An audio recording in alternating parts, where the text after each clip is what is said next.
سفر حج پر روانگی کی آداب، وہ کیا آداب ہے میرے دوستوں؟ سفر حج پر روانگی کی آداب یہ ہے کہ سفر حج پر روانی سے پہلے آدمی کو چاہیے، حج کی 3 قسم ہے میرے دوستوں، حج مبرور، حج کی 3 قسم، حج افراد، حج قران، حج تمتع۔ حج افراد کس کو کہتے ہیں میرے دوستوں؟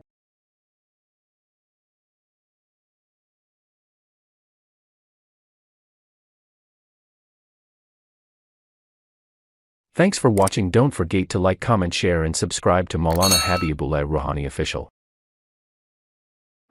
اب میرے دوستوں، سفر حج پر روانگی کی آداب، وہ کیا آداب ہے میرے دوستوں؟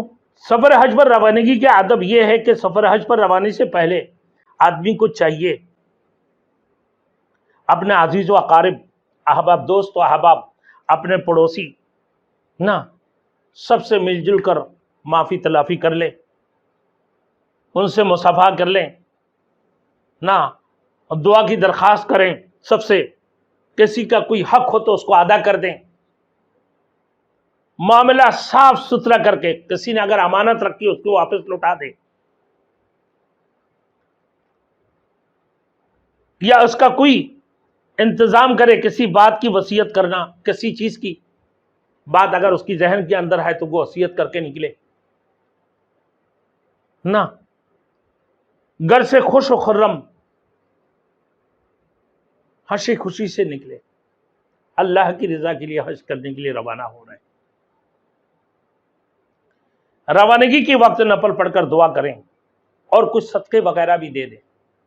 حج کے لیے جب روانہ ہو رہا ہے کچھ صدقے بھی دے دے فقیر مسکینوں کو، پھر 2 رکعت نماز پڑھیں نہ نفل، سب سے پہلے قل یا ایھا الکافرون، دوسری رکعت میں قل ھو اللہ شریف پڑھیں، سلام پھیرنے کے بعد آیت الکرسی اور سورہ لیلہ پہ پڑھیں، اللہ تعالیٰ سے عافیت اور سلامتی، سفر میں آسانی کی دعا کریں، اگر یاد نہ ہو تو یہ دعا بھی پڑھیں، اگر یاد ہو تو یہ دعا پڑھیں، اللہم انت الصاحب فی السفر وانت الخلیفۃ فی الاہل والمال، اللہم ہون علینا السفر واغفر لنا بعدہ ولا حول ولا قوۃ الا باللہ العلی العظیم، یہ دعا پڑھ لیں، اور گھر کے دروازے پر کھڑے ہو کر انا انزلناہ فی لیلۃ القدر پورا سورت پڑھے، اور چلتے وقت کچھ صدقہ خیرات بھی کریں۔ یہ طریقہ ہے گھر سے روانہ ہونے کا۔ خرچ میں تنگی نہ کریں، جب حج پہ جائیں خوب جتنا اللہ نے آپ کو توفیق دی ہے سفر کے دوران خوب تنگی نہ کریں، خوب خرچ کریں اللہ کے راستے میں۔ حج میں خرچ کرنا گویا کہ جہاد میں خرچ کرنا ہے۔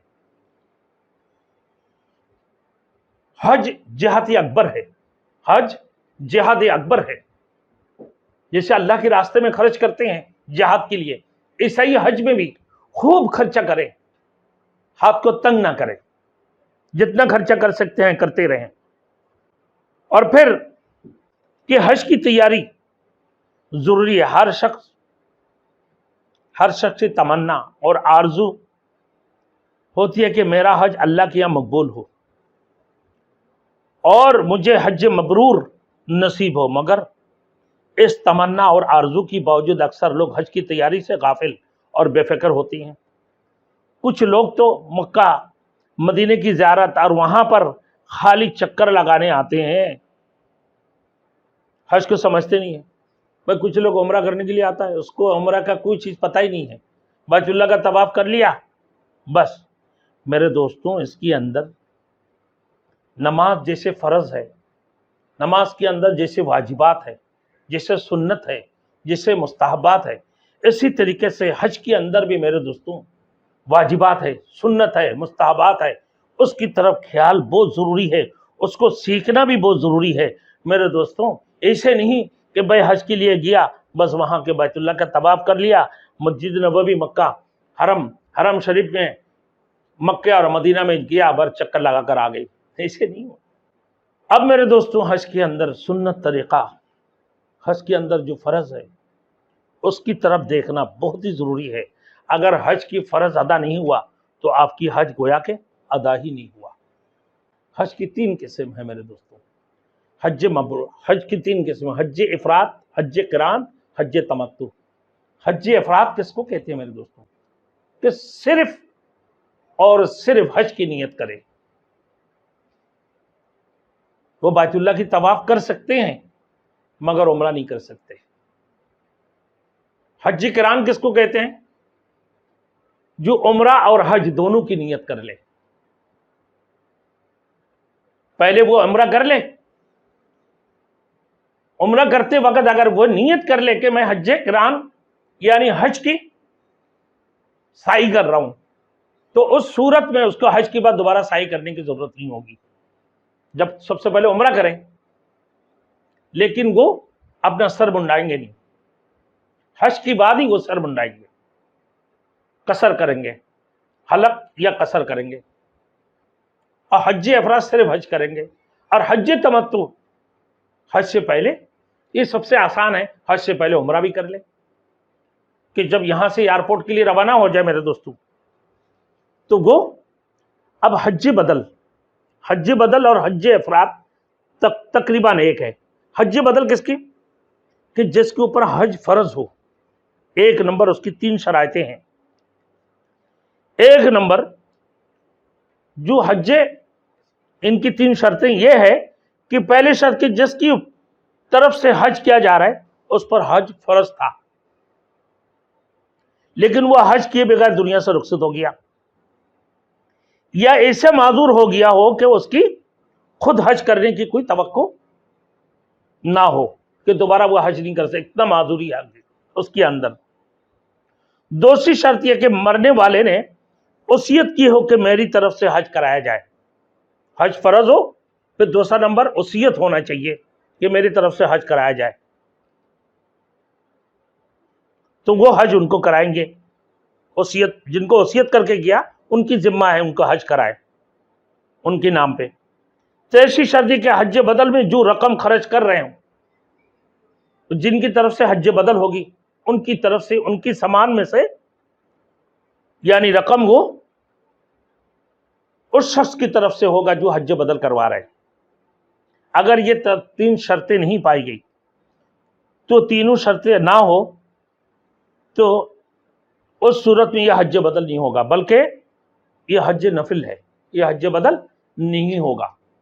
حج بدل کے لیے حج فرض ہو، دوسرا نمبر وصیت ہو، تیسری نمبر بات یہ ہے کہ ان کی رقم میں سے ان کے پاس اتنی رقم ہو کہ وہ حج بدل جو کرانے والے ہیں وہی حج کر رہے ہو. اب والدین کی طرف سے حج نہ، ان کے انتقال کے بعد اولاد اگر کوئی ان کی طرف سے حج بدل کرے، اگرچہ والدین نے حج کی وصیت نہ کی تو اللہ تعالیٰ سے امید رکھنی چاہیے کہ اللہ تعالیٰ ان کی فرض حج کی جگہ اس سے قبول فرما لیں گے. لیکن اصولی طور پر مذکورہ تینوں شرط کا پایا جانا ضروری ہے حج بدل کے لیے. اگر کسی کی طرف سے ان 3 شرطوں کے ساتھ حج بدل کر رہے ہیں تو حج افراد کا احرام باندھے، حج افراد کا احرام باندھے یعنی صرف حج کی نیت کر لے، اور اس سے پہلے وہ عمرہ بھی نہیں کرے. اگر ان تینوں میں سے کوئی ایک شرط بھی نہیں پائے تو آپ کے اختیار ہے، جس قسم کا چاہے احرام باندھ لے.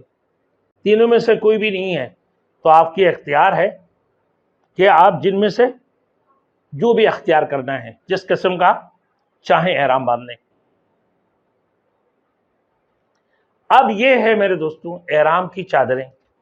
بعض وقت میں لوگ، بعض حضرت حج افراد کا احرام لمبا ہونے کی وجہ سے یہاں سے نکلے ہیں، بجا حج افراد ہے صرف حج کی نیت، آپ احرام بندھے ہوئے گندا بھی ہو جاتا ہے، کچرا ہو جاتے ہیں، مٹی دھول بالو لگ جاتی ہیں اس میں، تو یہ سمجھ کر بیٹھتے ہیں کہ بھائی احرام تبدیل نہیں کر سکتے. نہیں بھائی، آپ اگر ایسے ہو حج افراد والے یا حج بدل کرنے